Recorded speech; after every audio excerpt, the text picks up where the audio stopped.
Con este vídeo vamos a acabar nuestro recorrido por los diferentes tipos de representación numérica. Empezamos con los números naturales, seguimos con los enteros, continuamos con las fracciones y ahora vamos a acabar con los números en representación decimal.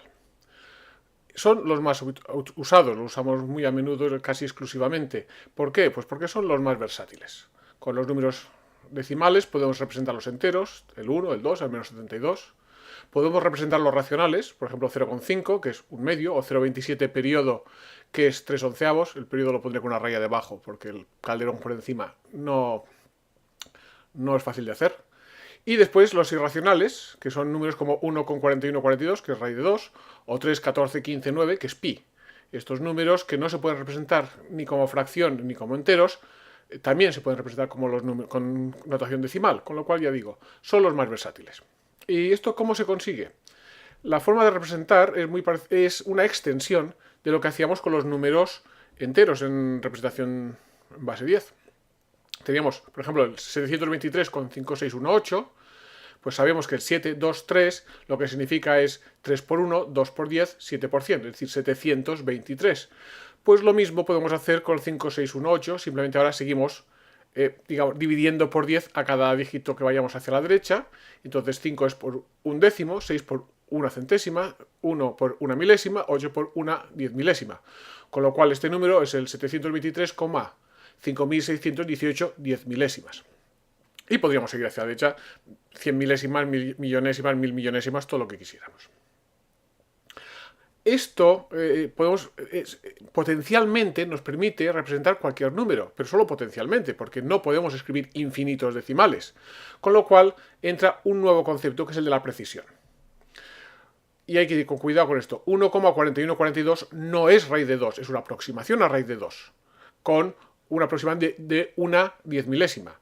3, 14, 15, 9 no es pi, es una aproximación a pi, una aproximación de una 100 milésima, pero una aproximación.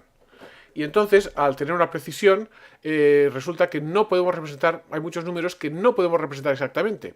Raíz de 2 y pi, bueno, podemos decir que es imposible, pero incluso números que sí que podíamos representar exactamente, como era un tercio, ahora no lo podemos hacer. 0,333 no es un tercio. Con lo cual, la idea de precisión es un posible problema que hay que ir con cuidado.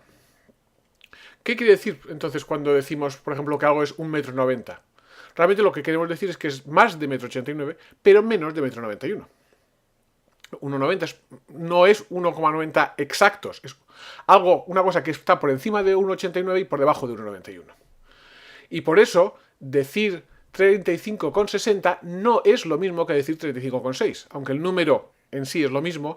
35,60 quiere decir que es algo que está entre 35,59 y 35,61, y 35,6 quiere decir que es algo que está entre 35,5 y 35,7.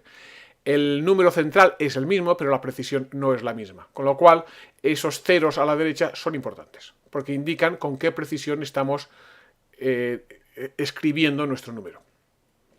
Y esto, pues, requiere a la hora de operar ir con cuidado. Por ejemplo, si nos dicen que un radio es de 13 centímetros y queremos calcular la circunferencia, no deberíamos poner que la circunferencia es 40,8407 centímetros, aunque eso sea lo que nos diga la calculadora. El radio que nos dan de entrada no es que sea 13 centímetros exactos, es una cosa entre 12 y 14 centímetros, con lo cual a la salida no debemos tener más precisión que la entrada. Si la entrada nos da 13 centímetros con 1 centímetro de precisión, la salida debe ser 41 centímetros también con 1 centímetro de precisión, no con más. Entonces, esto de la precisión nos añade una nueva operación que hay que conocer, que es la del redondeo. 0,743, si hacemos una operación y nos sale 0,743 y solo queremos dos dígitos de precisión, pues 0,743 se convierte en 0,74. Mientras que 0,746 se convierte en 0,75. Y hay que ir con cuidado porque 1,997 se convierte en 2,00, sin olvidarnos de los ceros. Esta es una manera de redondear, la más habitual. Hay muchas más. La teoría del redondeo es extensa y hay otras maneras diferentes de redondear. Esta es la que se usa más habitualmente. Bien, pues una vez esta nueva operación de redondeo, veamos las operaciones habituales. La suma y la resta, la mecánica es la misma que en los números naturales, con una diferencia. En los números enteros o naturales nos alineábamos los números con el dígito de la derecha. Aquí ahora hay que alinear los números con la coma decimal. Entonces es 70.103 con 654 más 67 con 87789. Hay que alinearlos con la coma y nos da el resultado que ya conocemos, 70.171 con 53189.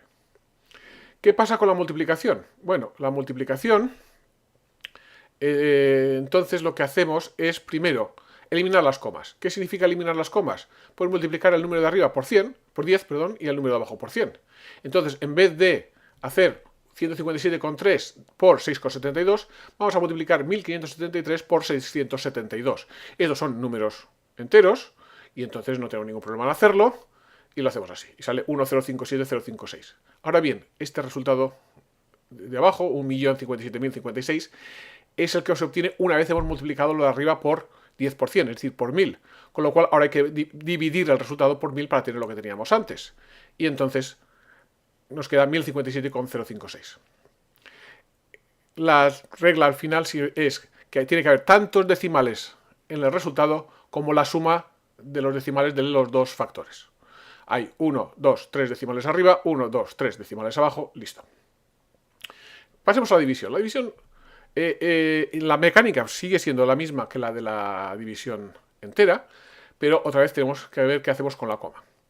Aquí utilizamos una característica de la división, que es que si multiplicamos dividendo y divisor por el mismo número, no cambia el cociente. Con lo cual, y nuestro objetivo aquí es eliminar la coma del divisor. Las del dividendo no nos importa, pero la del divisor. Con lo cual, tenemos que multiplicar el divisor por 10, pues habrá que multiplicar el dividendo por 10, y haciendo así, hemos eliminado la coma del divisor. Una vez eliminado la coma del divisor, ya podemos proceder a dividir con la misma mecánica que la división entera, hasta llegar a la coma. Cuando llegamos a la coma, lo único que pasa es que hay que añadir una coma al cociente. Y después seguimos y seguimos. Y seguimos y seguimos y seguimos, porque la división decimal no para nunca, no acaba. Y aquí entonces, y como no acaba, no tiene cociente. Aquí no es que el cociente, no tiene resto. No es que el resto sea 65. Es que nos hemos parado aquí. Yo ahora podría continuar y continuar y continuar, y entonces sea 8,559 y más y más y más. Pero en algún sitio me paro.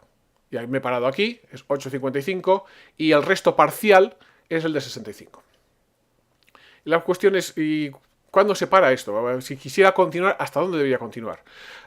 Se puede continuar hasta que pase una de dos cosas. Y va a pasar una de las dos. Una es que lleguemos a un resto parcial de 0.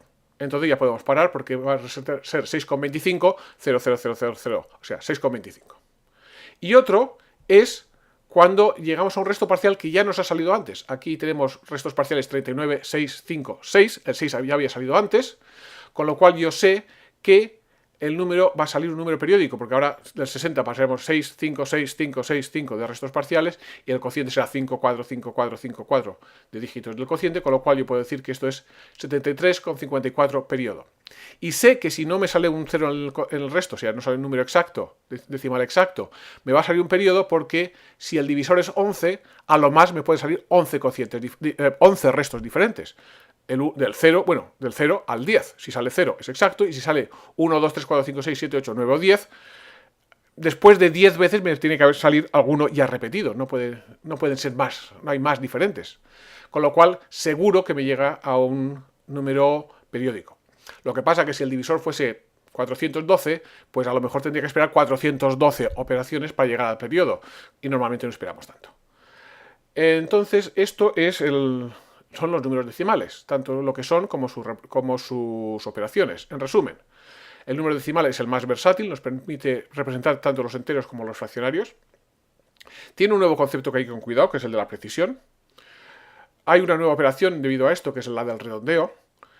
Y tenemos los procedimientos de las operaciones aritméticas son las mismas que los decimales, que los enteros, solo que teniendo en cuenta de cómo se colocan las comas.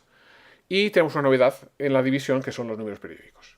Y con esto acabamos nuestra parte de números, habiendo visto ya los enteros, los naturales, los enteros, los racionales y los decimales.